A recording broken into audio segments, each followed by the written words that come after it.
What's up? What is good, brother? Chad, how we doing? Happy Tuesday. You have all survived through week 1 of college football. I hope you still have some coins. I know we do. We've got a couple coins. Definitely. Hey, college football was good. It was good to me, at least. I'm sure it was good to you. Oh I yeah, didn't even solid. ask because I usually don't need to ask. Yeah, I But mean, what's up? not much. I mean, I'm excited. I don't know about excited, but it's definitely weird turning the full baseball brand back on here for the weeks or days in between. Sure. Someone's got to Well, do it. everybody's got to do it. Someone's got to reboot it. Our guy, AZ Scorch. Good morning, brother. Is that what you needed to start your day? I hope you have a great one. Hope you have a great one. King Dre, FSU made you rich. Sure they did. Attaboy. That's what I'm talking about. Yeah, we had a great week 1 of football. I went 11-6, up 4.5 units. That's what we're talking about right there. Shout out Florida State. I didn't have any bets in that game last night. I lean the over and I lean Clemson. Probably should have had some bets. Probably should have. It is what it is. We got to address the Clemson situation here. I mean, DJ looked okay, but this Cade Klubnik kid, I mean, he only had one drive, but it looked pretty damn easy when he went out there. Yeah. I mean, I think everyone in the world saw that drive and thought the same thing, like, where is DJ playing next year? That's what I thought. Maybe in a couple weeks. Where is he going to be transferring after he gets benched? Because that kid's – and hey, it was one drive. Who knows? It was probably against the backups, although he had backups in two at receivers, but he made it look pretty damn easy, and he could also run. And I think RG3, who's been tweeting like a menace over the last couple of weeks, even he said this kid's going to win Clemson and Natty. And I'm not acting like RG3 is the mecca of all football, but it's a pretty smart brain. He's the one that said the Commanders are a sleeper for the Super Bowl, so I trust his opinion. I liked what I saw out of that kid. I want him to be my quarterback. If he wants to transfer to VT, he can start right now. It's not so much. That is not saying much. Guys, a couple announcements. We're doing a Book It Pick'em League. I just retweeted it. It's an NFL Pick'em. It's free. I don't know why you wouldn't join it. We're all going to be in it, so you might as well join and try to beat us. Although you're not going to beat my ass or Jovan, you can sure as hell try. But we're giving away a bunch of free stuff, so check it out. I retweeted it this morning. NFL Pick'em League. What else? Had a fantasy football draft last night. I don't have any running backs, so I'm going to need some help from the squad on what I should do. But I've got Chase Edmonds as my second running back, which could be an issue. It could be a serious issue. And David Montgomery is my one. So we'll see how that plays out. But plenty of receivers, plenty of receiver weapons here. Trying to share my screen and see if I can pull up my team. I also drafted Antonio Brown out of respect because he's actually Himothy. Look at his fucking bio. You actually have Wander Franco on the chat, bro. We have what? It's the actual Wander Franco on the chat here. It's insane. Wander. What's up, bro? That's him. It's him. It's literally him. It's literally him. That's crazy. Just want to get telling it. Get off the IL. What did you say? Get off the IL. Start playing some rehab games. Stop getting taken out of shit. Hand soreness, unreal. Figure it out. Please figure it out and go ahead and pass the Yankees for first in the division. We're all rooting for you. Sure. That's what I'm talking about. Sure. Nuts. Picks W. Drisk. I think I said that right. He said he loves Edmonds this year. I know you like Edmonds this year, which is dope. Yeah, I mean, especially in a PPR format. Sure.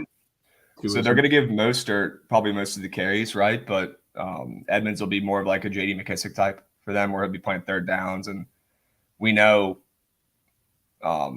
fucking Tua likes to kind of dink and dump with his RBs. At least he has. So I think Edmonds is going to be pretty decent. Yeah, I do. And I mean, nobody's ever accused Raheem Mostert of being able to stay healthy all year either. I mean, yeah. I've never seen it, although he's pretty good when he plays, I will say. Maybe. I like him. Yeah. But he doesn't play. It's the issue. Yeah. Jake Hazen's geeking me. Is that what second half plays is on today? Nats team total? No way. It might be. Might be. That looks like it's in his format. I mean, that line in that game is weird. Let me take a gander.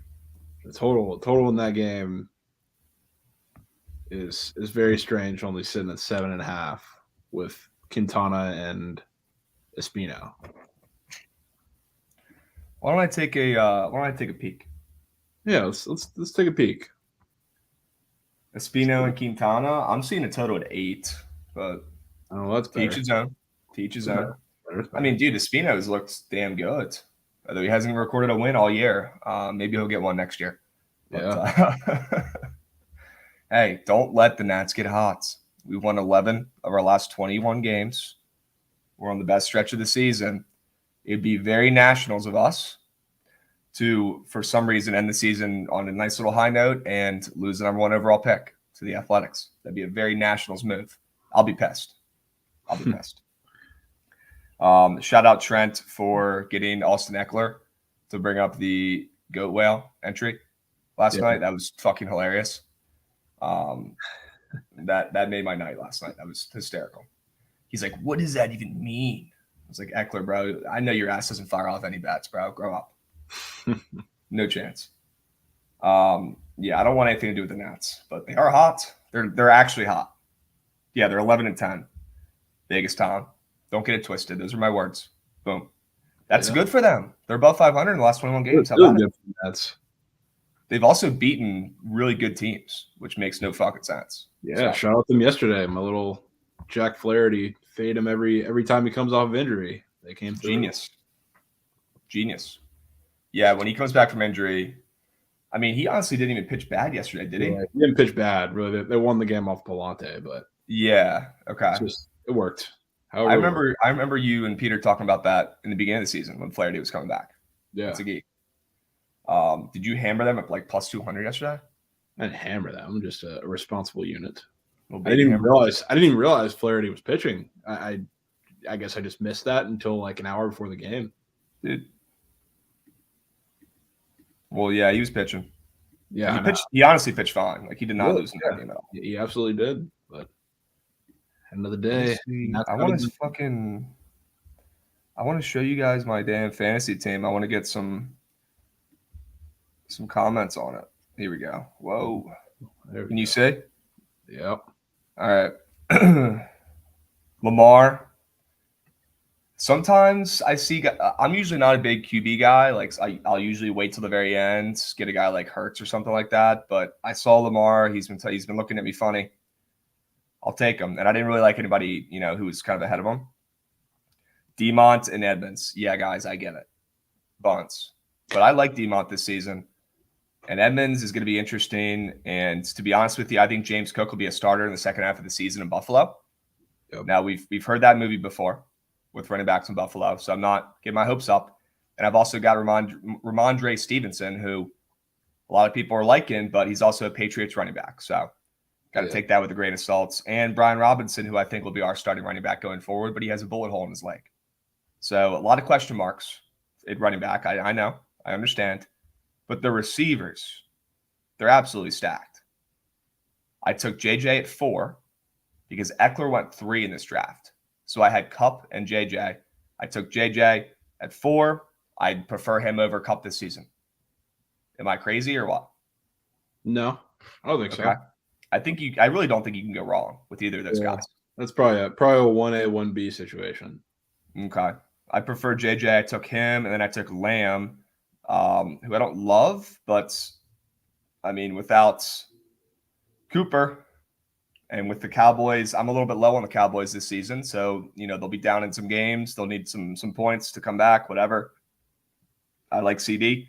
And then I took Pittman 3rd. So I went wide receiver. And my mindset here is, well, worst case scenario, I have a bunch of good receivers. I have Bateman on my bench here. I've got Gallup, who's going to be the wide receiver 2 down there. I'm very high on Dotson. I think he's going to be a 1,000-yard receiver this season. I'm going to be able to make a move and trade for a running back if needed. But we'll see if these guys play out. Because if Chase Edmonds and Montgomery and Stevenson, if 2 of those guys can be, pretty serviceable running backs for me, I think we're in business. But that's a huge if. This is Mike Gesicki, I am probably going to drop because I've been reading some reports. Apparently, he's been blocking a lot in camp. He's on the trade block. This new offense, he's not really the face of it. And he hasn't really been clicking with the new coach. Can we pause for a second to acknowledge this comment? Sure. That Allen Robinson is the best wide receiver on the Rams. That is not true, although I do really like Allen Robinson this season. I think he's good, but if we're legitimately trying to say that Allen Robinson is better than Cooper Kupp, grow up. Yeah. I mean, grow the fuck up. I mean, I can't see chat right now. I'm looking at my mid fantasy team. Yeah. But yes, thank you, Jovan, for acknowledging that. It's good.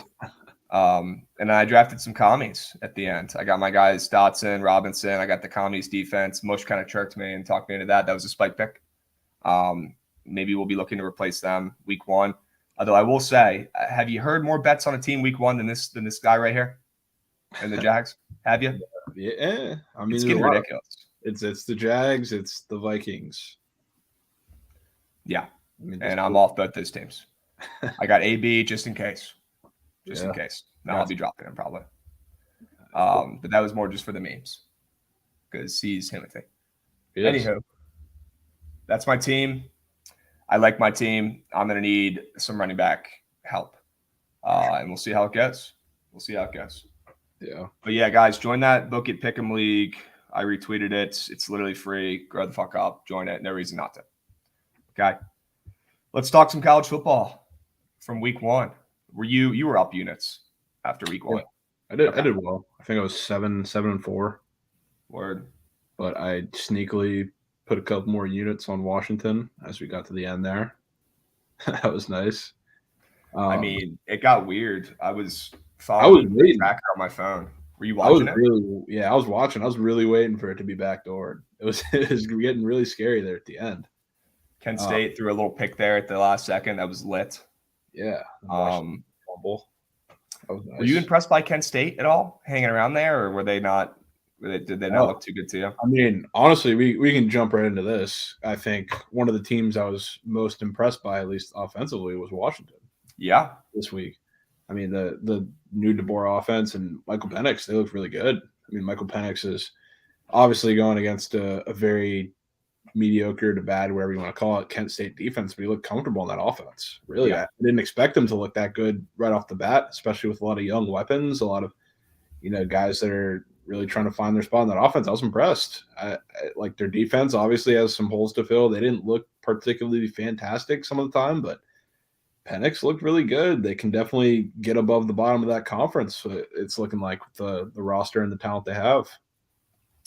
Hey, I was texting you about it, and I don't think they're officially back or anything like that, but definitely a step in the right direction for Washington, a team that was at one time one of the best teams in college football.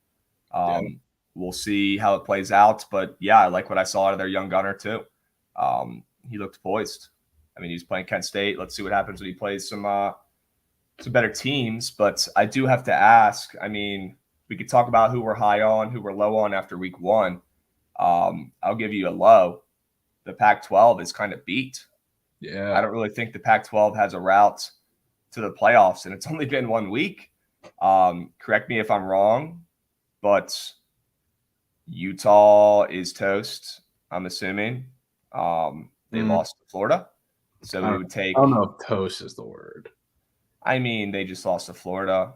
Florida's a good team, and it's in the swamp, which I don't know. I think I'm higher – like we talked about it yesterday. I think it was more of a Florida look good thing than a Utah looked really bad thing for me there. Like I think they still show that they can compete.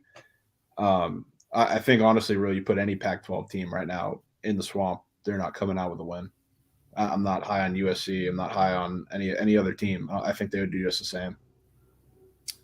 Okay. So if you're not high on any of their teams, and then the best team just lost week 1, and Oregon got absolutely curb stomped, I'm thinking that it's going to be really tough for a Pac-12 team to make a push into a playoff spot. And I'm pretty confident in saying that I don't think there's going to be a Pac-12 team in the college football playoff after week 1, which I didn't think I'd be saying. But they looked, I mean, at this point, Cam's right. It's USC or nobody at this point. Yep. I think anybody else has a legitimate shot. I will say though, it's like while the top of that conference looks a little worse, I think they're becoming more of a competitive conference because not only Washington but a couple other teams at the bottom of that conference, not named Colorado, looked pretty decent. Like another team that I was really impressed by was Arizona. I think Jaden DeLora in that offense is another guy who looked fantastic. I think they look really good. So I was impressed by them. I think it's going to be a really competitive conference come the middle of the pack there. So I'm not mad. Don't let Arizona get hot, James. You're right. Yeah. You tell them. I'm with you. Hey, I was on the +6. I love this Arizona team this year, and they balled. They showed out. Yeah. Should have taken the M out. Like he's saying, they looked dominant against Boise State for most late night beef. Yeah. How about it? Nothing better. Nothing better than late night beef. I mean, Boise State looked terrible. They did. This Boise State team just progressively gets a little bit worse every year until they're going to be irrelevant. Dude, I just which don't know. sucks. Hank Bachmeier just has all the talent in the world. He just can't put it together with that offense. Can't figure it out. Never consistent enough. So, I mean, it's at some point you would think they'd have to figure it out. So they're just not getting there. Maybe they need Kellen Moore back. They do. Yeah. You know, does he have a COVID year? Probably. Can he come back? Well, He'll have plenty of time on his hands after him and McCarthy get fired after the season in Dallas. So, I guess it comes down to USC. UCLA is kind of swaggy with, what is it, Dorian Thompson-Robinson? Is that their QB's name? The runner? Yeah. I like him. He's fun to watch. I'm not saying he's going to take the team to the college football playoffs. He's not. But he's fun, and I enjoy watching him. He had like a 70-yard touchdown run where he was running all over the field like backyard football this weekend. Yeah. That dude's electric. I mean, is there any chance UCLA makes any noise this year? That defense is poo-poo. I don't think so. I mean, they finished off well, but they did not start off looking fantastic. They were slow out the gate, which, yes, first game, whatever. There's also like a grain of salt thing I say when you're talking about any team that was pretty dominant with their quarterback in the running game. Like that's why I'm not freaking out about TCU against a bad team, because really they didn't throw the ball. It was all about Max Duggan running the ball, and they dominated that way. So I mean, when a team dominates with a quarterback running against a bad team, I don't really care to weigh that at all. But I still didn't really care for what I saw from them as a whole. Yeah, I don't disagree one bit. ODU beating VT. That's a low for VT. Maybe a smart play from the new VT coach. Setting the bar low to start the year and start his new tenure. I mean, he's not going to get fired after one game, so maybe he sets the bar low and it's only up from there. You know, can't hate that move. Unbelievable. It was good to see some bad beats were back last night as well. And a funny ODU story, this is why I wanted to bring it up. Taylor Heineke, who, I mean, we all know who that is, fucking stud, owns your team. He brought some gifts in for his fellow teammates, ex-Hokies, Logan Thomas, Joey Sly, and Kendall Fuller. He brought them some gifts waiting in their lockers when they came back to practice this week. Some ODU T-shirts he left in their lockers. So very nice move of Taylor Heineke there, taking care of his boys, giving them some swag. I thought that was a rare Taylor Heineke W these days. So good for him. Extreme. Got to take what you can get. I thought that was funny. Yeah. I was Fuller. I'd be like, bro, sit your ass back down on that bench, bro. Classic. Crook, I think you misspelled Sam Howell with Heineke there, brother. I can't wait for the dumb Commanders fans to come out of the woods after week 1, we lose to the Jags, or week 2, we lose to the Lions, because we're not winning both those games. I could see it like it was yesterday.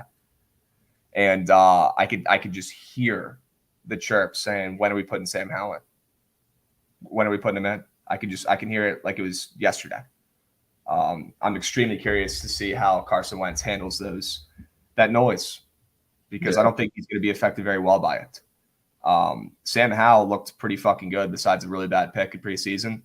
He made plays all preseason. Again, keyword preseason. But we got this guy late in the 5th round. He's completely slid. We had him as the second best QB on our big board, which probably not a good thing if we're the only team that had him there. But yeah, we'll see what happens. Hey, there's QBs every once in a while you get in those late rounds that turn out to be gems. You know? Yeah. Happens all the time. What do you think Clemson should do with the QB situation? And were you impressed with them putting the foot on the gas there at the end? Or was it more just disappointing in Georgia Tech literally giving up and looking like they didn't want to be there? I mean, it was a little bit of everything. I mean, it was like I don't know. Like Dabo loves to run up the score, especially after Georgia Tech. I'm pretty sure they ran the ball every play for like 5 straight drives, just trying to get the game over with. They just couldn't get it down. So I'm not impressed with Dabo choosing to throw 5 or 6 passes on a drive where the game's already over. Yep. Did he want to see his quarterback give it a couple reps? Probably, but I mean, come on, dude. But going forward, like I don't think you can start DJ, and it's not me overreacting to the backup looked good on that last drive against the backups at Georgia Tech or with his own backups or whatever. he just doesn't look like a competent quarterback. Like and it was against a Georgia State or Georgia Tech team that is also just not a competent team. So like I don't see how he can continue to start. Like he looked good, sure, in the Notre Dame game and the one after that when his freshman year, but other than that, he hasn't looked good at all. And if they want any chance to make any kind of noise in the ACC, like yes, the ACC is bad, so can they compete with DJ? Sure, but I just don't see how they can make any national noise with DJ quarterback. Yeah, I agree. And I don't think DJ played bad last night. I just don't think he played great. I don't think he did anything special. He didn't look like, a Clemson quarterback that's going to take this team back to the college football playoffs. I'd be shocked if this Cade kid doesn't get a shot another time this season. Maybe next week. I mean, I think they play some cakewalks coming up here. Let's see. They play Furman. So I'm assuming, they'll probably split that game, to be honest with you. Yeah, they'll probably let DJ start and give Cade a second. Cade the second half. Yeah, that's what I'm thinking. So maybe he goes out there and balls. I mean, that kid went in there and was literally sprinting around the field. He was getting in that damn end zone. Yeah. He was getting that damn end zone. I think by the time they come to this, because they play Louisiana Tech after that, by the time they come to that Wake Forest game in week 4, they got to figure out when Cade is starting. He has to be starting for that game, point blank period. Yeah. And it's like, again, just looking at their schedule, do they really play anybody that's going to challenge them, even with an incompetent DJ? No. But like if you want to do anything against any competent team come playoff time or come Notre Dame game at least, like you can't have DJ starting. Like, I'm sorry. I agree. Okay. Clemson needs to figure it out. So we can both agree on that. Florida looked great. We can both agree on that. Anthony Richardson is a fucking machine. And as he progresses and plays more games and gets more comfortable as a passer, he's just going to continue to elevate this team. Yeah. The dude can run like a fucking maniac already. I'm extremely excited to see how he continues to develop for that team. Absolutely. Maybe Florida could be back. I don't know. Best uniforms in football. Fucking love that team. They're another team that has, I don't want to say a soft schedule because it is the SEC, but they can get a couple wins. They have some very, very winnable games in the rest of their schedule. I mean, they play Georgia and Texas A&M. All the rest are kind of the bottom feeders in the SEC. Okay. And then Tennessee too, I guess. You can throw them in there. Who knows what they're going to end up being, but they have some serious tools to get through. I'm with you. We'll see how that plays out. It just adds another wrench in that fucking SEC. Yeah. Stetson Bennett. We got to shout out the old man. Nobody's really talking about them because they're boring. We understand. We saw them just win a natty, so people could be a little tired of hearing about Georgia, but this kid went out there and absolutely balled again. He's just the epitome of a college football QB. This kid, is he going to get a shot in the pros? I honestly hope so because he deserves it, the amount of work he's put in. But he's not an NFL QB. We all know that. This guy is just the epitome of a perfect college football QB, the kind of guy you want on your team. And he kind of defies, the direction of the quarterback position we're kind of moving to, this dual threat, super athletic type. He's just a skinny white Jewish kid who just throws the shit out of the pigskin and makes plays. And he's made this team very good. At times when he's had to have competitions, right? He's won them and he's taken this team all the way, and they beat the living shit out of Oregon. When we both thought Oregon would be hanging around there a little bit. I mean, I don't know about you, but I liked Oregon. I liked Bo Nix. Don't love, but I figured that game would be a little closer. I mean, goodness gracious, man, they fucked them up. Yeah.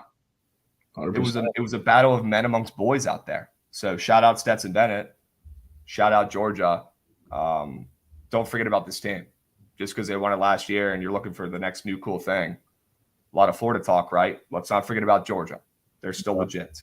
100%. Plain and simple. LSU. Brian Kelly. Disaster. Absolutely hilarious. What a terrible start to a tenure. again, maybe he lost on purpose to set the bar low. Yeah, just maybe. Be a good business decision. Well, could be.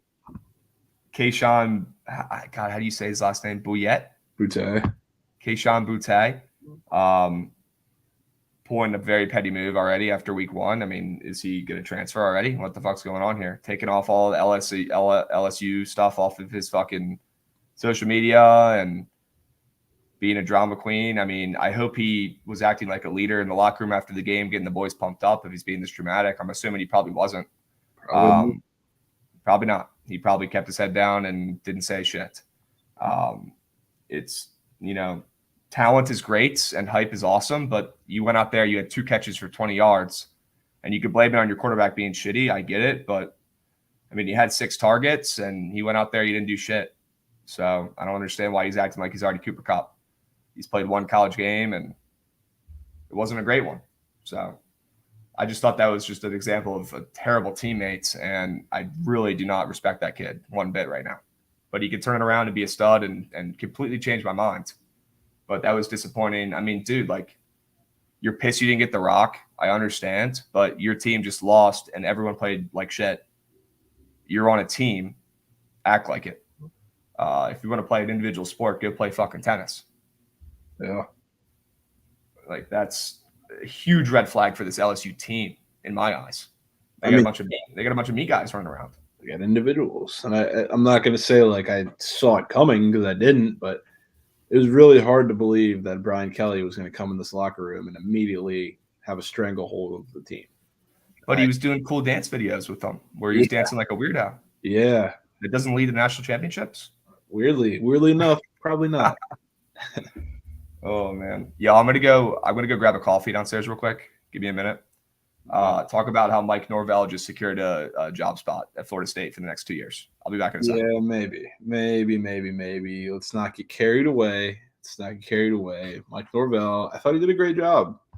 At least early, but we still need to see a few more things coming together.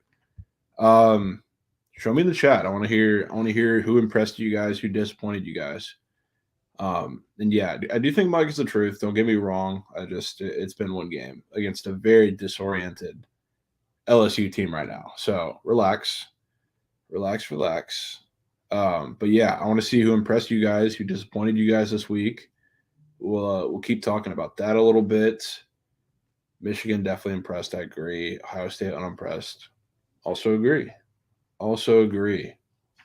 I would say one of the teams that really disappointed me is also in the Big Ten. It's Iowa. Disappointed everybody. They didn't score on offense, did they? Or they scored a field goal? Yeah, they got a field goal and 2 safeties. Give me a break. Absolutely unreal. I mean, Petrus looked absolutely atrocious. And like the staple of Iowa is the quintessential Big Ten team. They're just going to out-physical you no matter what. And they're getting pushed around a little bit on the line by South Dakota State. Dude. We're getting some good comments here. People are watching some football this weekend. Yeah. People are watching some college football.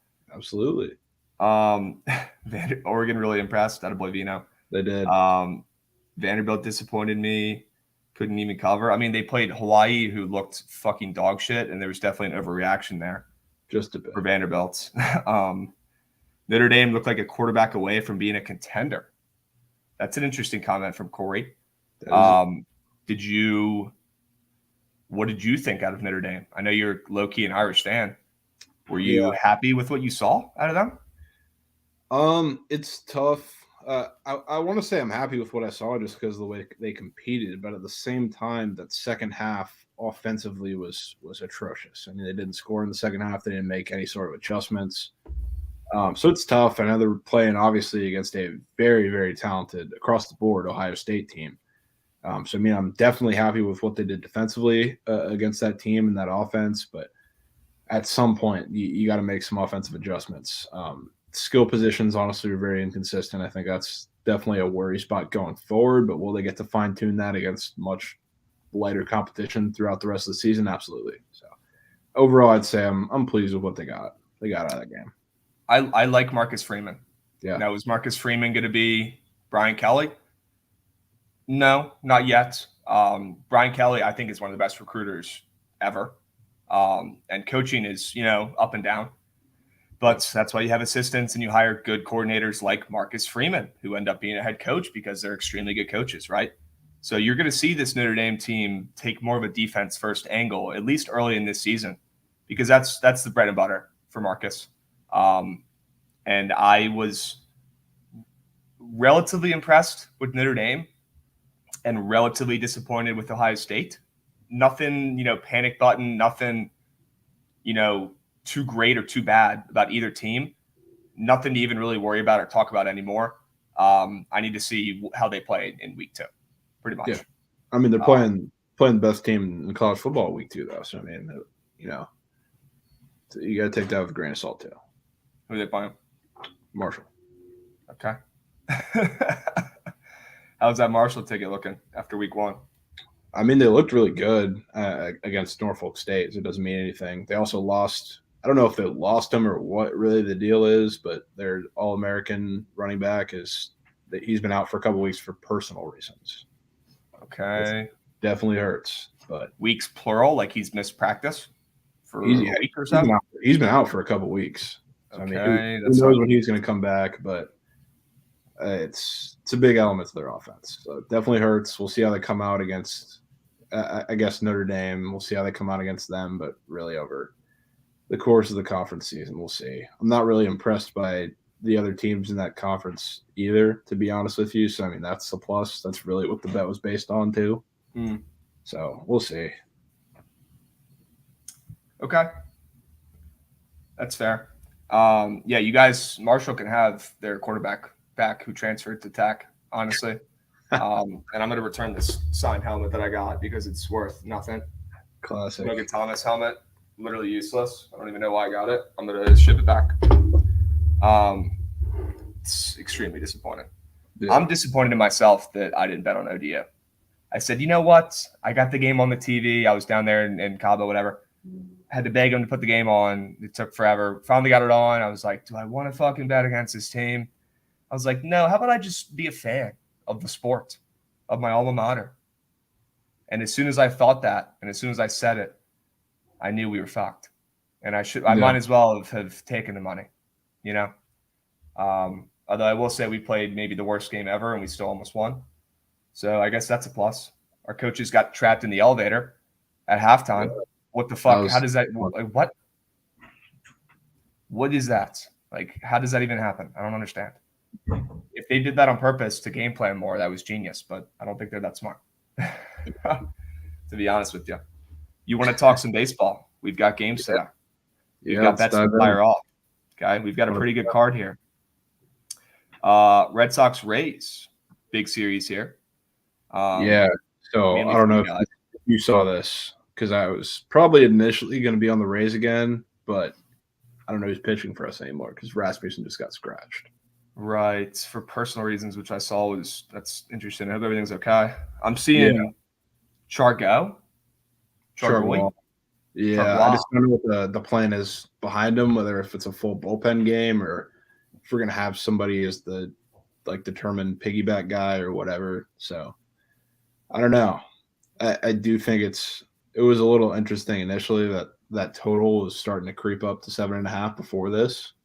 So maybe looking at that, but independent of that, I'm looking square wise. I'll be taking Randy today. Ooh, red hot Randy. We're going back to the well.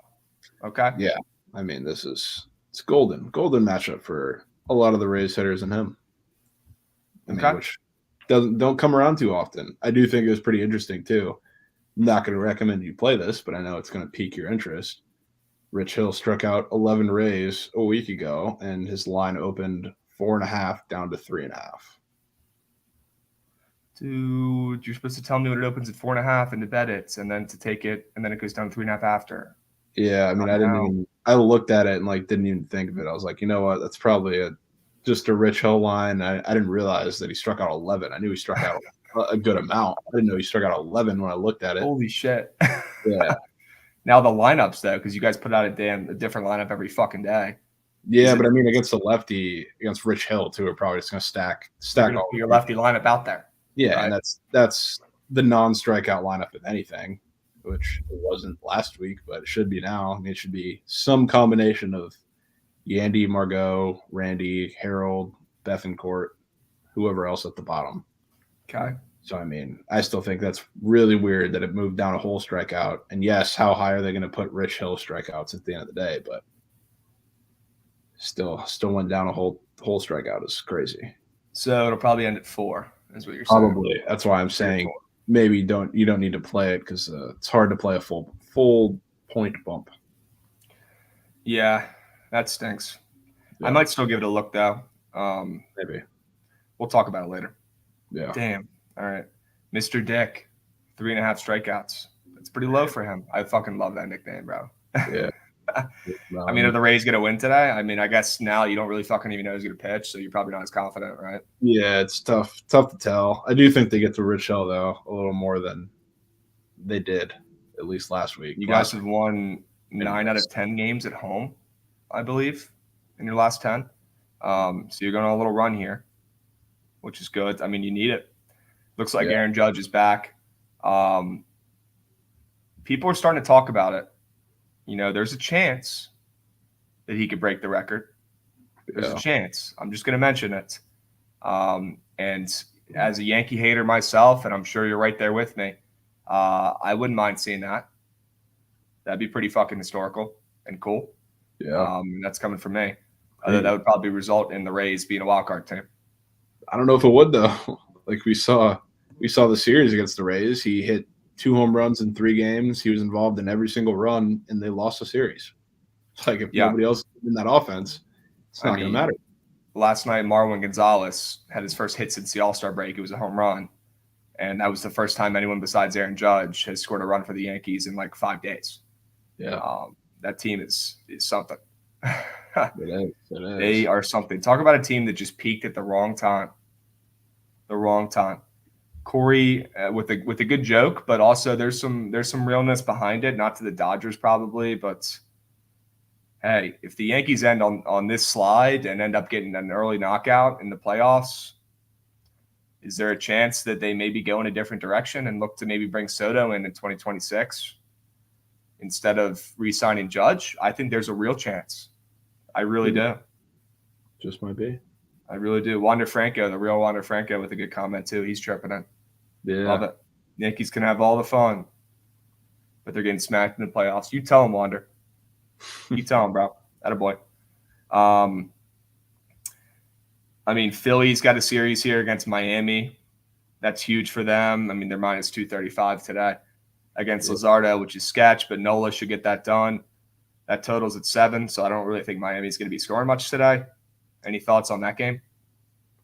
I didn't see how juiced it was prior, but it being going up from 6.5 to 7 maybe means a little something. I do think I think it was Ollie was talking about taking some Aaron Nola props, and they're very low today for whatever reason. You saw this total at 6.5 this morning? Yeah.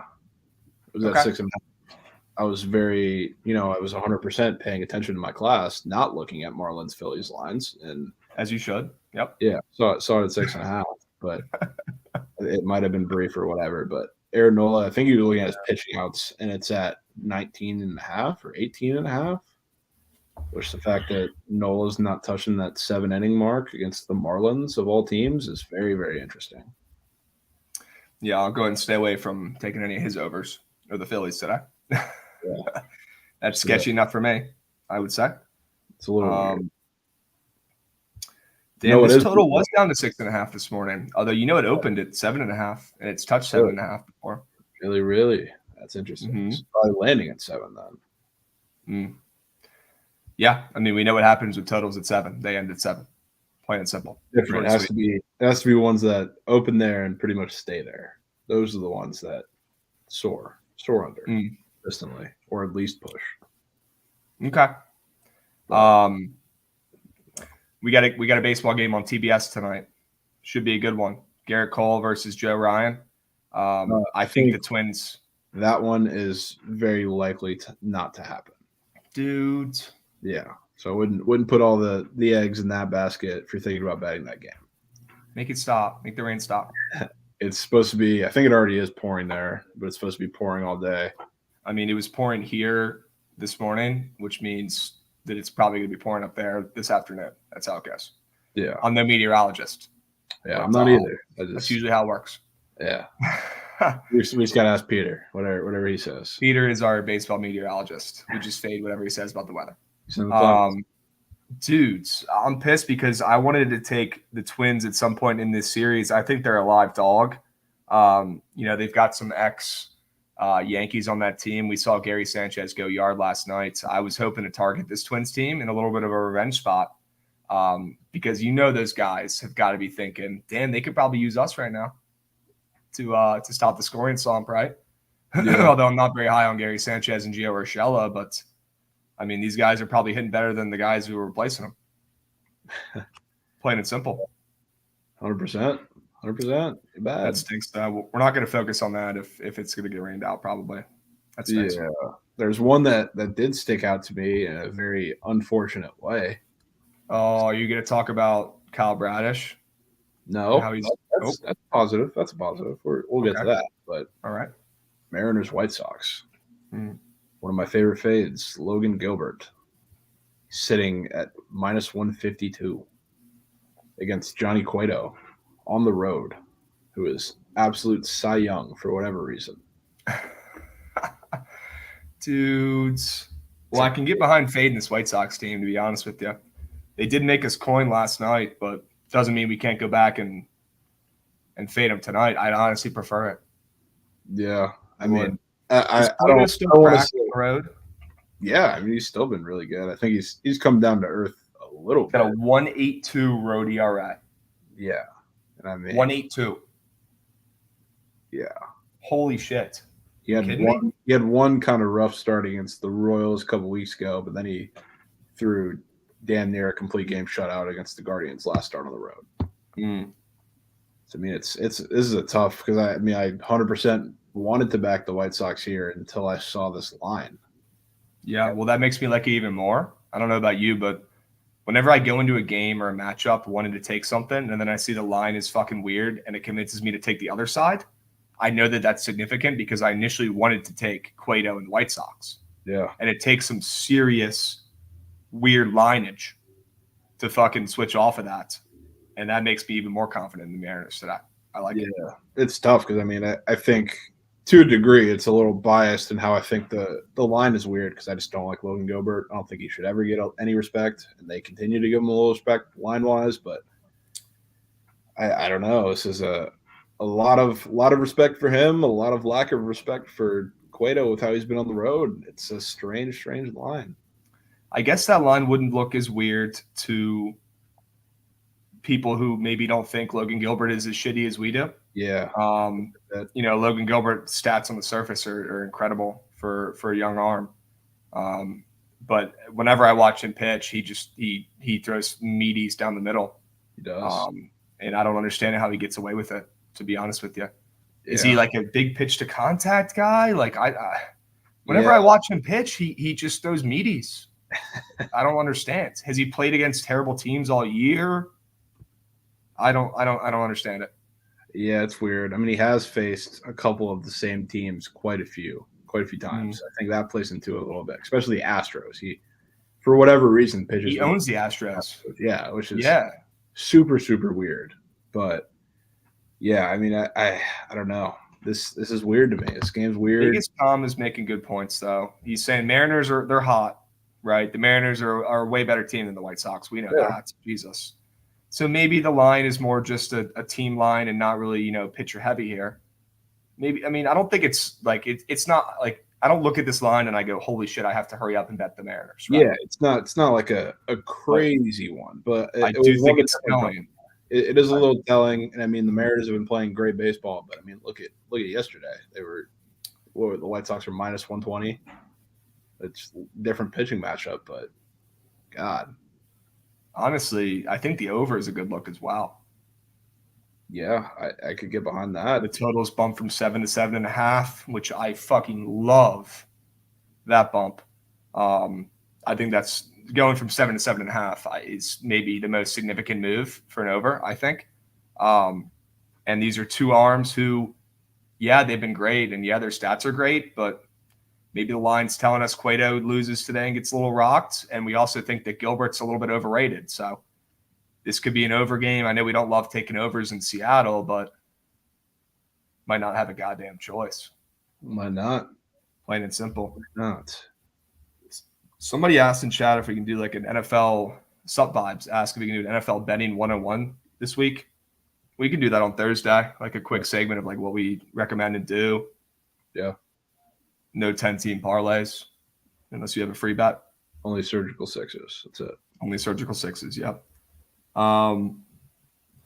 Corey, that's not a bad point, dude. If you don't actually watch Gilbert pitch, his stats are really good. So yeah, I don't disagree.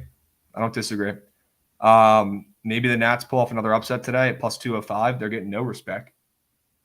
They're worth a shot with where that total's sitting at. Are you going back to it, or? I don't know if I'm going to end up going back to it, but I mean, I think if they're showing that much respect to Espino, I know it went up to 8, but it's worth a shot. I'm not really a big fan of Quintana against that lineup either. I don't think he matches up particularly well either. He is a lefty though, bro. He is a lefty, and they have been sneakily hitting lefties a little better than they have over the course of the season. But, you know, pitch mix wise, it's pretty much everything the Nationals want. Okay. I agree. Somebody asked, can we talk about sketchy lines that I tweeted about? Yeah, let me pull up my shit real quick. Any other baseball games? Any other bets that you're eyeing? You want to talk about Bradish? Yeah, I mean, I figured you wouldn't mind this one either. I mean, it's Bradish coming off of the sweep of the doubleheader that the Orioles just suffered yesterday, and I think it's kind of simple when you look at it too. I think they're a pick 'em with Mitch White, who's been god awful, but I'm not worried because I haven't really seen Vegas shown any type of respect to Bradish whatsoever. So, I mean, I think there's going to be runs in this game, most of them from the Orioles, and I think Bradish pitches well. Although he comes out here and throws 8 shutout like he's been doing pretty much every start, but I think they definitely come out and win this game, bounce back from yesterday. Okay. But like, when is the Bradish party going to end? I don't want to be standing here. Yeah. I don't want to be showing up to the Bradish party and everyone's already left. And I walk in, there's no booze. Just trash everywhere. I don't want to show up to the Bradish party late. Yeah, and I mean, it's a fair point.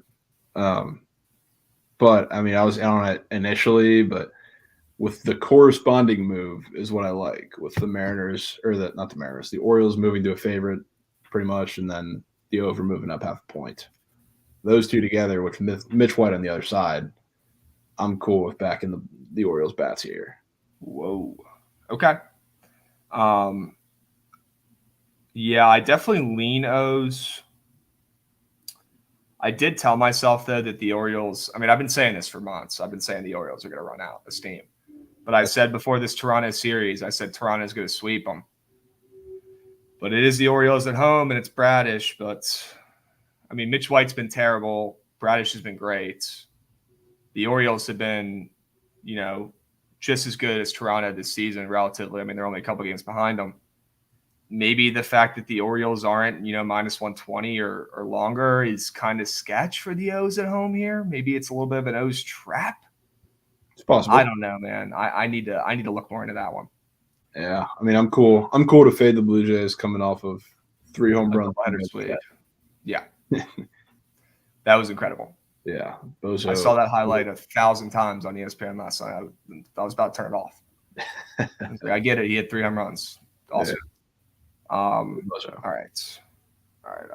Let's see. Somebody's asked me to go over this trap lines in football tweet that I had. We can go over this real quick. Parlay Safari, you like the O's, but the under is the play. Okay. Even if that total goes up to 9, that kind of sketches me a little bit. Bradish's last 2 starts versus Jays, run total of 11 and 10. He wants the over. Okay. Make you think the opposite. Yeah, my contrarian brain's thinking the opposite, obviously, but decent point here. Let's see if I can share this shit. Whoa. All All right, biggest trap lines in football. Now, this is not. I don't follow this guidelines to a T. To be honest with you, like I took Florida State +4, and they were +3.5 almost all day, and I still would have taken them at +3.5. So there's spots where you can still take these lines and make money. But this is just generally like my guidelines of sketchy lines that I try to avoid. So +3.5, +7.5. I just think that they're giving you that key number at 3 and 7. And they're also giving you that hook almost as like a trap. It's like too good to be true. I usually like staying away. Excuse me, gosh. I like staying away from those lines typically, especially the 7.5. There's times where I play the 3.5. Now, +10, I also think is a little bit of a trap too, because number one, no one likes to lay minus 10 ever. And you see, you're getting that +10 as a key number, but there were many times last season in the NFL, I remember, where the Giants were +10 and they got fucking shellacked. And it's just almost like, yeah, they're giving you 10 points for a shitty team. Sure, they're giving you that touchdown and a field goal. You feel safe with 10 points. You feel way more safe with 10 points than you do 9.5. But at the end of the day, I feel like those lose more often than they win, plain and simple. And then my favorite trap line, -2.5, is such a trap in my opinion, because you're saying, oh, this is the better team. Oh, this is the favorite. We're getting them on the spread here at less than a field goal.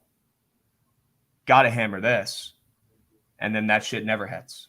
They end up winning by 1 or they lose.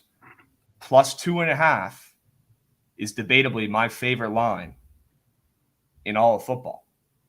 NFL, college, don't care, especially college. Especially NFL. I fucking love taking +2.5. +2.5 has been my most profitable football spread as long as I can remember. So that's kind of what I was thinking with those lines. Yeah. That's where my head's at.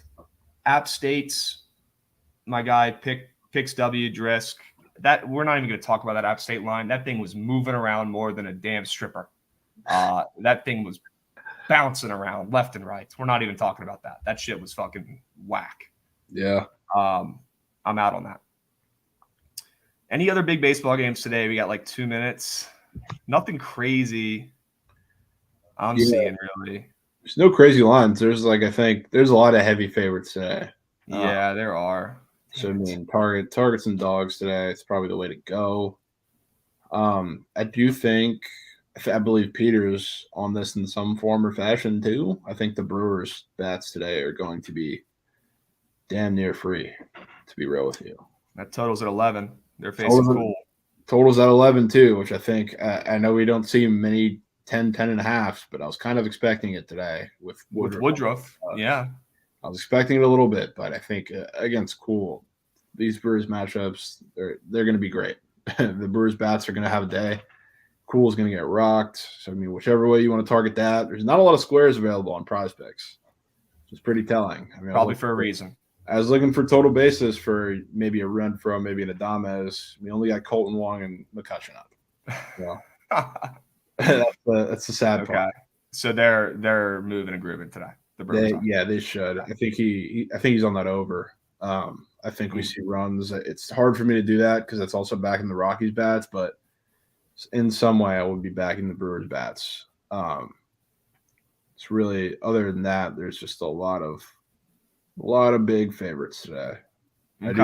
I do think the Pirates definitely have a shot today. They got a shot. I think Barks. Okay. Walker. Yeah, I mean, I can get behind Fade in Taiwan, and you got Mitch Keller up on the bump. Make sure you let Ollie know.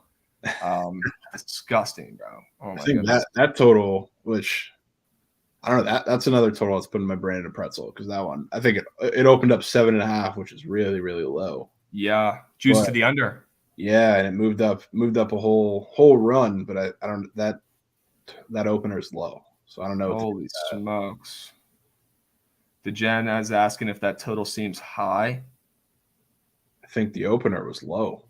The opener was really low. I was expecting at least 8 from the jump. Yeah, I mean, you're telling me Mitch Keller is pitching against the Mets and that total opened up at 7.5? Yeah, The fuck? it's weird. The Jen goes, okay, I'm off. Okay. I think the best game of the night is going to be this D-backs Padres game. Merrill Kelly versus Oh Muskie. yeah, I was looking into that one too because I mean, there's sneakily, like I know we're running out of time, but sneakily the D-backs have been one of the best right-handed hitting teams in the league. Don't let the D-backs get hot. Don't You let know, them if get they can go on a crazy streak here at the end and get some help from the Padres, if the D-backs can sweep the series, maybe they can make some noise. They're about 7.5, 8 games out. Yeah, We'll have to see. Huge games. Chat. We'll be back tomorrow. You know we will. We got to pass it over to Trent. It's been a little bit. He's going to get the boys fired up. And let's take us home with a parlay. Let's get it going. Absolute electric factory yesterday, Trent. Getting Austin Eckler to talk about the goat whale. Huge W. Huge W. Let's